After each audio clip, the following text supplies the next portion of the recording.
strange hand suddenly appeared in King Belshazzar's palace and wrote glowing words on the wall. The whole hall fell silent as the king froze with fear. No one knew what the message meant, but everyone felt danger filling the room. What dark warning had just been sent? Belshazzar, grandson of the powerful Nebuchadnezzar, tried to keep his pride, but the writing shook his heart. The message felt like a shadow hanging over the feast. Was this the end of Babylon's glory? Around this time, many people felt helpless, wondering if God could ever use someone like them.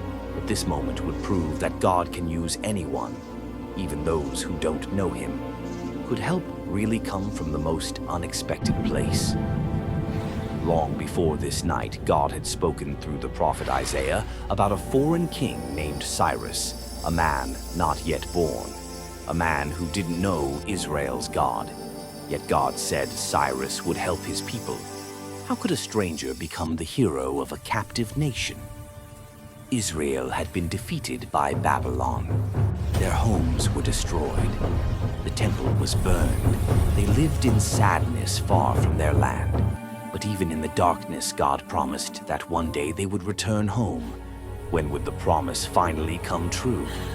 Isaiah's prophecy described a king whose path God himself would clear. A king whose victories would open locked doors and bring down strong nations. The prophecy was clear, but the people did not yet understand it. Who was this mysterious king chosen by God? As years passed, a new empire began rising. The Persians, and at its center was Cyrus, strong, wise, and unstoppable. He was not Israelite, but he was the one Isaiah had spoken about.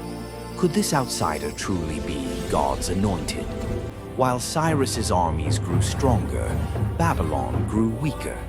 Belshazzar no longer respected the God who once humbled his grandfather. One night, while Persia camped outside the walls, he held a wild feast and used the holy vessels taken from Jerusalem. Would this disrespect go unpunished? That's when the mysterious hand wrote on the wall. No magician or wise man could explain the message.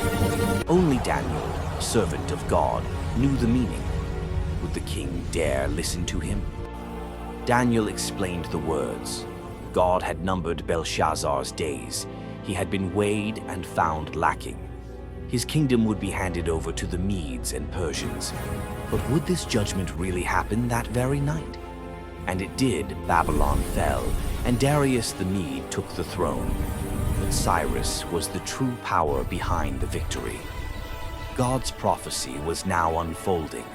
What would Cyrus do with his new power?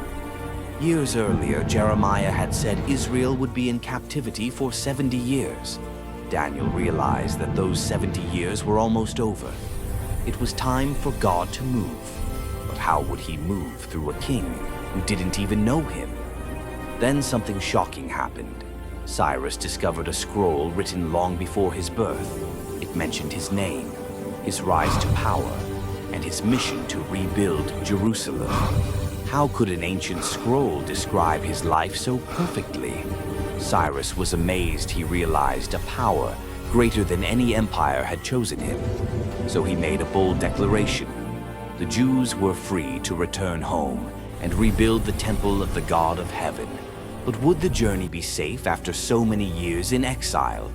He even ordered people to give them gold, silver, and supplies for the journey.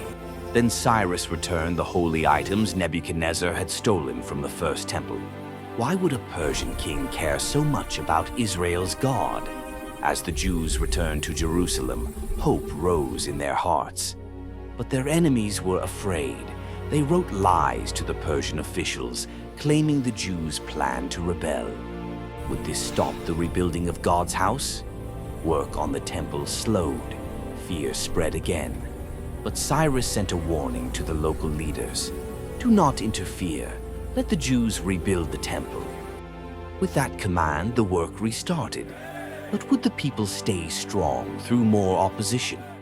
In time, the temple was rebuilt, and Israel finally saw the promise fulfilled.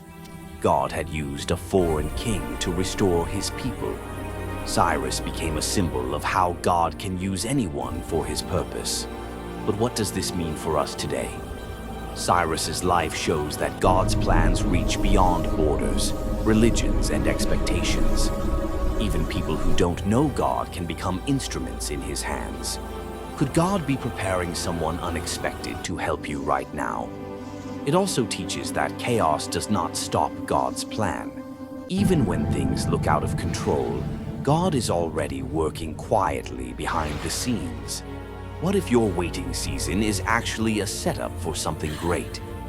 Finally, Cyrus proves that leadership and power are not for pride, but for helping others rise. His choices brought hope to a broken nation. So how might your own influence bring healing to someone today? This story shows how God can use anyone, no matter where they come from or what they believe. What part of King Cyrus's journey stood out to you the most?